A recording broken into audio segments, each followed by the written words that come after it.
All right, guys, welcome back to another video. It's your man Jay. Time to talk about the Moto Edge 2026. So the first thing I'm going to do is I'm going to start with the design. I've been using this for about 4 days, and we're going to talk about battery life and all of the above. So let's start with the hardware and design, though. You saw in my unboxing video, obviously this is another one because I got jacked the first time. If you haven't seen the unboxing video, go check it out. This is my other unit here. That's for me. And we're going to start with the hardware and design. And I just think that this is probably one of the best looking designed smartphones that has come out recently.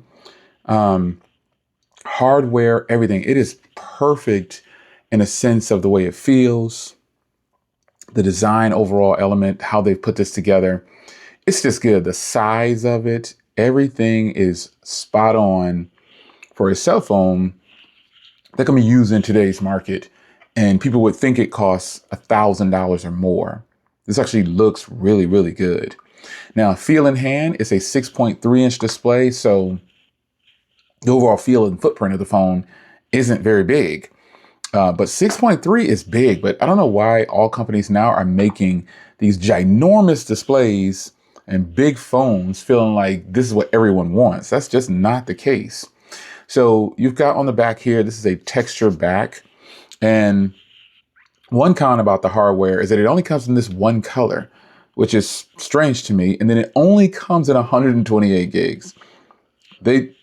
Martini Olive is what this is called, and it is beautiful, but it would have been nice if they had invested more into this, because it just means that they don't really, it appears to me as a consumer that as good as this phone is, they don't really care too much because they're only making one version of it.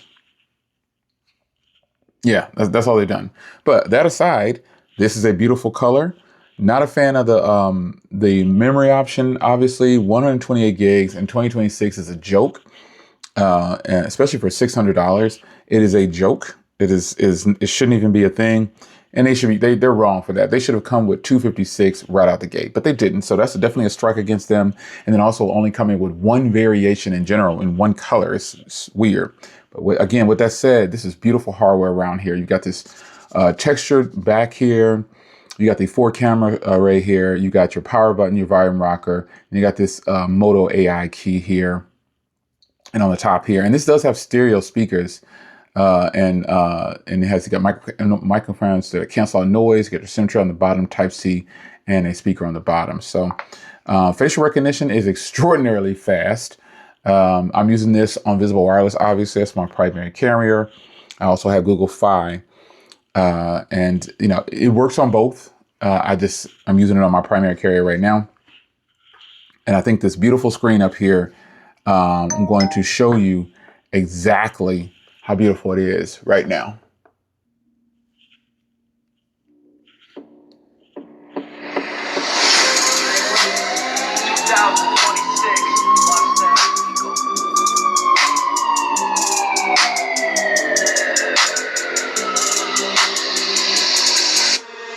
Scroll spinning, the future is winning. Jay Williams behind the wheel, no beginning and no ending.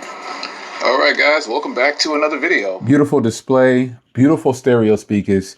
I mean, they really went in with this one, man. They did a great job. That just completes the hardware for me. This beautiful display, 6.3 inches. It just goes around edge. It's just a beautiful, beautiful display. Nice and bright. It's everything you'll need. It's really good. I really like it a lot. And watching content on it is actually really solid because it has these very loud stereo speakers. And that speaks volumes to people who are saying, the iPhone Air is, it has one speaker. I get it. And you're right. Apple could have done 2 speakers, but Motorola said, we're doing it and we're going to charge less. Now, this phone doesn't compete with the iPhone Air. That was just a single speaker phone that came out that, really got some heat. But I'm surprised that it has stereo speakers. I'm not surprised that it has stereo speakers because this is something that, I think phones today, like there's just some things that phones should just have. There is no reason why all phones today shouldn't have a starting point of 256 gigs of storage, and they should also have stereo speakers. It's just a thing. So you've got a beautiful display. You've got beautiful hardware, and it's just an all around win. Now, an area that is kind of iffy on this phone compared to other phones that it's competing against is software. And I don't mean bad software experience, I mean performance. This has a MediaTek processor in here. It's the MediaTek 7450, which is a 4 nanometer chip, which is good. There's no overheating issues. There's nothing like that. Sometimes I feel like the phone is getting taxed when it comes to me loading up a bunch of different things at once or keeping things in the background. And it doesn't feel sluggish. It just feels like, okay, come on, load it up. You know what I mean? So while good, it's all good. It's not bad in any kind of way. Software performance, everything is spot on. It's Motorola. It's good. There's no complaints there. I think the processor is the thing this would have been really great with a Snapdragon processor. Even though the MediaTek is running, I think to cut costs, they chose to just go with the MediaTek to save even more money and let the consumer deal with any issues down the line. Now, I'm not saying you're going to have issues with the processor. I'm just saying when you pick up other phones that have like Snapdragon or Tensor chips or just whatever, you can kind of see the difference. This phone just doesn't feel as snappy as some of the other phones in day-to-day use. And that's really all it's about. So you've got a beautiful design, beautiful hardware. The screen is absolutely gorgeous. Performance is really solid. And the software is put together well. I really love Motorola software. The customizations and everything are here. And it's just a matter of, long press, personalize. This totally reminds me of OnePlus, being able to just get in and customize how you want. And this is an Android now. You can literally customize it how you want. So I just think Motorola has done a good job. This Moto AI button, I hit it sometimes. And then also when you say certain words, the keywords for that, it'll just go off. It's done a few times in this video. I don't know if you saw the screen like light up around the edges and it's listening to you. So I really feel like they've done an immaculate job with this phone right here. So 120 hertz, OLED. It's crazy to know that this has 5200 nits peak brightness. This is a win over several other phones in this category. And I'll talk about some things later in this video on why I would recommend this phone and why I would not recommend this phone over, let's say like the Pixel 10a or something like that. So next is the cameras. The camera on here is great, folks. I snapped a bunch of photos and they just come out good, man. They come out good. It's just a good set of cameras. There's nothing bad about them. I try to find some things that are bad about them, but I took different lighting photos. I used each camera. I just went out and took photos. Now outside is really strong like most cameras, but Motorola phones outside, they really shine. Like these are some really strong, detailed photos. You can go 85 millimeters when shooting in portrait mode. And it's just a solid set of cameras on a phone that costs this price. Now this is an 85 millimeter photo right here. The background is blurred on this photo. I took the same photo you saw it earlier and it was not blurred. This is an 85 millimeter shot and it's really solid, man. Like this is good footage out of this phone. It's really good. These were some of the portrait photos I took outside. Really solid, really strong. It's just a good camera. And these are front facing photos for some of these. So I'm excited that, Motorola has put in some work on an affordable phone. And I think it should be noted that it's actually a really good phone. Now, battery life, I want to talk about that before I get out of here. Now, screen on time is where people like to measure their phones. I personally don't care to measure screen on time. I like to talk about how long it's been off the charger. This phone lasted a little over 3 days off the charger. Right at about 3 days. And I charged it last night, I think, at 17%. Charges really fast, so you don't have to worry about that. But today's usage is 30 minutes. And yesterday's usage was 2 hours and 9 minutes. The day before that was 3 hours, and the day before that was 55. This phone has great battery. There's nothing about it that's bad. Phenomenal battery. Let's just clear the air with that. 5,000 milliamp hour battery inside this thing. it better have good battery.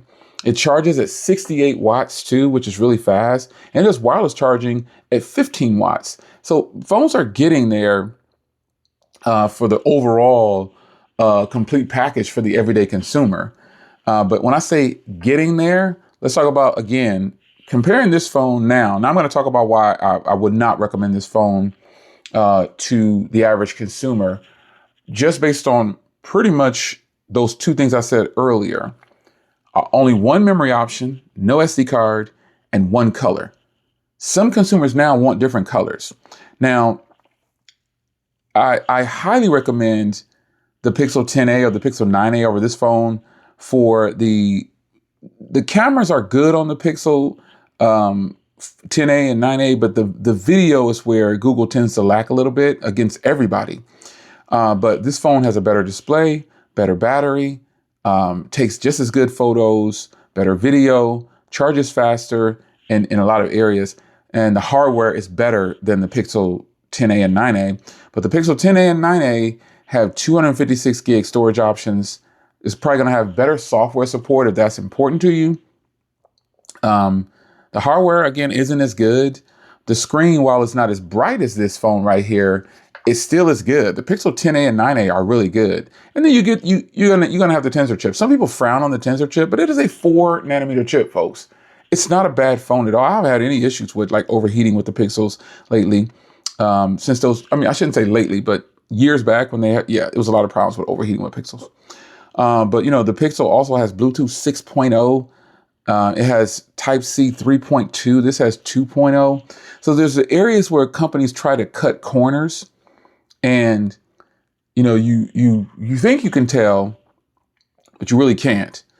And so, you know, this is a matter of me just doing a recommendation. I really feel like the Pixel 10a is the smarter purchase for a person who wants a long-term phone. But Motorola gives you all of this to try to compensate for certain areas that they might lack against other competitors.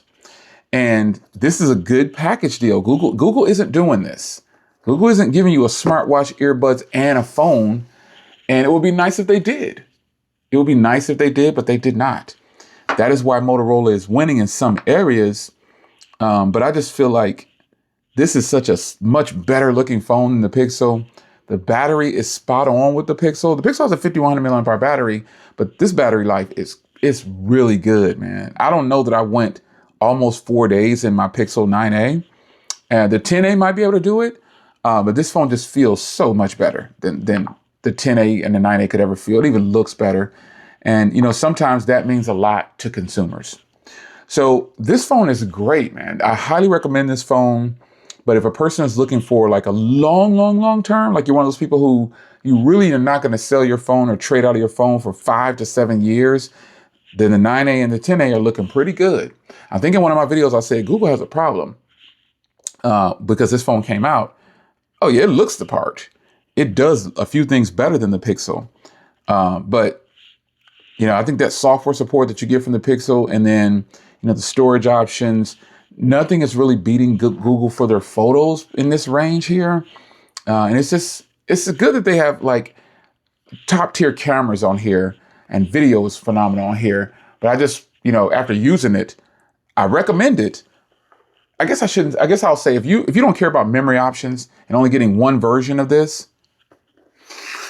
get this instead. This is a much better deal than what Google has to offer. Buy this combination right now where you can get it.